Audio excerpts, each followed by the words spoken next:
నమస్తే, నేను మధు. హీరో అని చెప్పాలో, డైరెక్టర్ అని చెప్పాలో, అడవిశేషు గురించి అందరికీ తెలుసు. రీసెంట్గా ఎంతో ప్రాముఖ్యతను పొందుతూ వచ్చారు. కొన్ని సినిమాల్లో హీరోగా చేశారు, మరికొన్ని సినిమాల్లో చిన్న క్యారెక్టర్ అయినా గుర్తింపు పొందే క్యారెక్టర్స్ అయితే చేస్తూ వచ్చారు. మరి ఇప్పుడు అడవిశేషు గారు గురించి ఒక కీలకమైన న్యూస్ అయితే వైరల్ అవుతుంది. ఏంటి అంటే పవన్ కళ్యాణ్ వల్ల పవర్ స్టార్ పవన్ కళ్యాణ్ తనయుడైనటువంటి అకిరానందన్తో మూవీ చేయబోతున్నారు, డైరెక్ట్ చేయబోతున్నారు అనే వార్త వైరల్ అవుతుంది. మరి ఈ వార్తలో నిజం ఎంతుంది? నిజంగానే అకిరానందన్తో అడవిశేషు గారు డైరెక్ట్ చేయబోతున్నారా? ఈరోజు మనం తెలుసుకుందాం. ప్రస్తుతం మనతో పాటు ఉన్నారు సీనియర్ జర్నలిస్ట్ శ్రవణ్ కుమార్ గారు. వారిని అడిగి మరిన్ని విషయాలను తెలుసుకుందాం. నమస్కారం సార్. నమస్తే అండి. సార్, ఎన్నో రోజుల నుంచి అకిరానందన్ తెర ముందుకు రాబోతున్నారు, అరంగేటం చేయబోతున్నారు అని చెప్పి చాలా వార్తలు వస్తున్నాయి. కానీ ఆ అదృష్టం నిజంగానే అడవిశేషుకు దక్కబోతుందంటారా? అడవిశేషు డైరెక్షన్లోని అకిరానందన్ తెర మీదకి రాబోతారా? సోషల్ మీడియాలో ఈ వార్త నేను కూడా చూశాను. అంటే ఇక్కడ అకిరానందన్ అరంగేట్రం గురించి మనం చెప్పుకోవాల్సింది. ఎవరైనా లెగసీని మెయింటైన్ చేయడం కానీ వారసత్వం మెయింటైన్ చేయడం కానీ చేస్తూనే ఉంటారు. చిరంజీవి గారి నుంచి తమ్ముడుగా వచ్చిన తనకంటూ తన స్పెషాలిటీ నిరూపించుకుంటూ యూత్ను ఆకట్టుకున్న తీరు అందరికీ తెలిసింది. దాంతోపాటు ప్రజాసేవ కోసం తనకు లాభాలు అంటే వచ్చిన లాభం వచ్చినా రాకున్నా వచ్చిన ఆదాయం నుంచే ప్రజాసేవ ఖర్చు పెట్టడం, ఇప్పుడు ఏకంగా ఆ రాష్ట్రానికి డిప్యూటీ సీఎం హోదాలో ప్రజలకు చేస్తున్న సేవలు ఇవన్నీ కూడా అందరికీ తెలిసిన విషయమే. దాంతోపాటు తాను కూడా సినిమాలు తగ్గిస్తున్నారనో సినిమాలు చేయరని ఒక చర్చ కూడా జరిగింది. ఆయన తను సినిమాలు చేస్తున్నాడు. సరే, అది ఎలా ఉన్నా కూడా తన వారసుడు అకిరానందన్ కూడా సినిమాలు చేయడానికి సిద్ధమయ్యాడు. అందుకు అతన్ని ట్రైనీ చేయడం కానీ దాన్ని ట్యూన్ చేయడం కానీ చేసుకున్నారు ఆల్రెడీ. అయితే ఇట్లా అంటే ఒక సెలబ్రిటీ స్టార్డమ్ ఉన్నటువంటి ఫ్యామిలీ నుంచి వారసుడు వస్తున్నప్పుడు పెద్ద చర్చ జరుగుతుంది. ఏ తరహా చిత్రం చేయాలి, అలా ఎక్కువ శాతం అయితే లవ్ అయితే తీసుకుంటారు. దాంతోపాటు స్టార్ డైరెక్టర్ కాంబినేషన్ చూస్తూ ఉంటారు. సో మనం చూసా రామ్ చరణ్ వచ్చినా, ఎన్టీఆర్ వచ్చినా, ఎవరు వచ్చినా కూడా వాళ్ళ కాంబినేషన్ చూసుకొని వచ్చారు. సరే, ఇప్పుడు మరి ఈ అకిరానందన్కి ఎవరు డైరెక్టర్ అనేసి రకరకాల చర్చలు. నిన్నగాక మొన్న శేఖర్ కమల గారు క్లాసికల్ ఫిల్మ్ అని కూడా మనం వినున్నాం. మళ్ళీ ఇప్పుడు అకిరానందన్ గారికి అడవిశేషు పేరు మీద ఒక వార్త అయితే వింటున్నాం. ఇప్పుడు అడవిశేషు గురించి మాట్లాడుకుంటే అడవిశేషు గారు ఒక రైటరు, ఒక ఆర్టిస్టు, ఇప్పుడు డైరెక్టర్ కూడా హీరోగా చేస్తున్నాడు.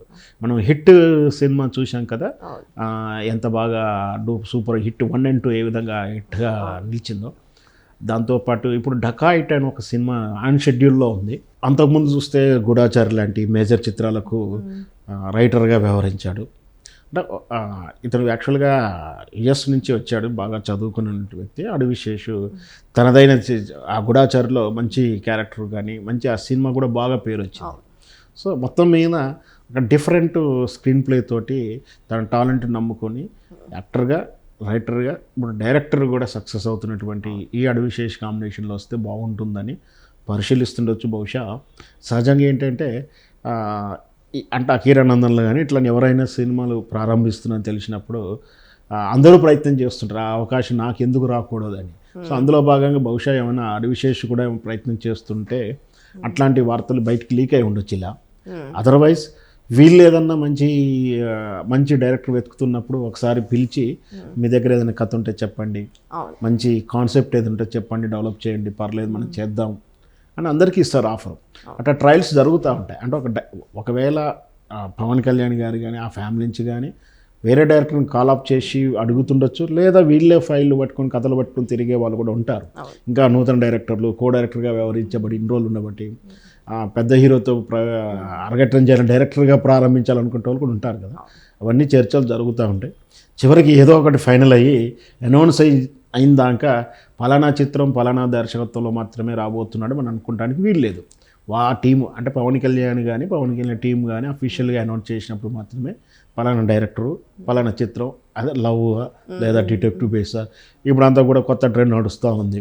ఈ సోషియో ఫాంటసీ విజువల్ ఎఫెక్ట్స్ కలిపి దేశభక్తి నడుస్తూ ఉంది, లేదా హిందుత్వం విశ్వాసాలు, నమ్మకాలు, దేవలీలలు, శక్తుల మీద నడుస్తూ ఉన్నాయి.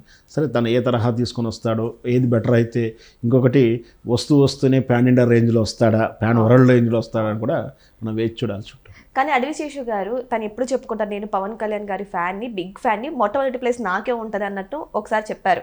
సో ఇప్పుడు చూస్తే అకిరా నందన్ గారి మూవీ విషయానికి వస్తే ఆయనే రైట్ చేసి ఆయనే డైరెక్ట్ చేస్తున్నారని కూడా చెప్తున్నారు. అంటే కొన్ని సినిమాలకైనా రైట్ చేశారు, బట్ డైరెక్షన్ మాత్రం చేయలేదు. కొన్ని సినిమాలకు డైరెక్ట్ చేశారు కానీ రైట్ చేయలేదు. కానీ ఈ 2 ఆఫర్స్ అకిరా నందన్తోనే స్టార్ట్ అవుతున్నాయి అంటున్నారు. మరి సార్ మేబీ అది కావచ్చు. ఎవరైనా ఇంకొకటి ఏంటంటే అందరూ చిరంజీవి అభిమానాన్ని, పవన్ కళ్యాణ్ అభిమానాన్ని చెప్పుకుంటూ ఉంటారు. నిజంగా అభిమానులు అయి ఉండొచ్చు, కాకపోయి ఉండొచ్చు, అది వ్యక్తిగత అభిప్రాయం. ఎందుకంటే సహజంగా దృష్టి పట్టడానికో లేదా వాళ్ళతో మంచి రిలేషన్ మెయింటైన్ చేయడానికో ఇట్లా గ్యాసులు కొట్టుడు అనేది భజన అనేది ఒకటి మనం అంటుంటాం వ్యవహారికంగా.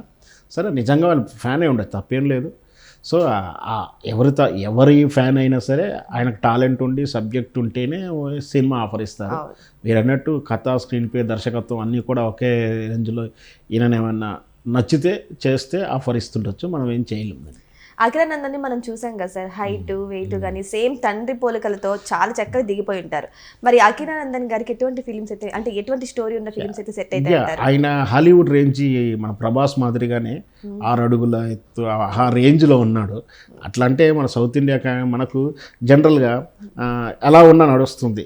ఇంకొకటి లెగసీ నుంచి వచ్చారంటే, వారసు నుంచి వచ్చారంటే ఏదో ఒక రకంగా కొంచెం నెట్టుకు వెళ్తూ ఉంటారు. అయినా కూడా అకిరా నందన్ హీరోకి రావాల్సిన స్టాండర్డ్స్ అది నేను హాలీవుడ్ రేంజ్లో అంటే పాన్ వరల్డ్ రేంజ్లో ఉన్నాడు, బాలీవుడ్ రేంజ్లో, పాన్ ఇండియా రేంజ్లో ఉన్నాడు అని చెప్పవచ్చు. యాక్షన్ తరహా చిత్రాలు, బాలీవుడ్ రేంజ్ తరహా కథలు అయితే ఇంకా బాగా బిజినెస్ మార్కెటింగ్ ఉంటుందేమో నా ఉద్దేశం. సో మెగాస్టార్ వారసుడుగా అయితే రామ్ చరణ్ గారు ఎంట్రీ ఇచ్చారు, నాగబాబు వారసుడుగా కూడా ఆయన కొడుకు ఎంట్రీ ఇచ్చేశారు. మరి ఇప్పుడు పవన్ కళ్యాణ్ వారసుడుగా కూడా అకిరా నందన్ ఎంట్రీ ఇవ్వబోతున్నారు. మరి ఆ ఎంట్రీ మూవీ ఎలా ఉండబోతుందో మనమంతా వెయిట్ చేసి చూద్దాం. మరి అది ఎంత త్వరగా ప్రజల ముందుకు రాబోతుందో కూడా చూద్దాం. Thank you so much.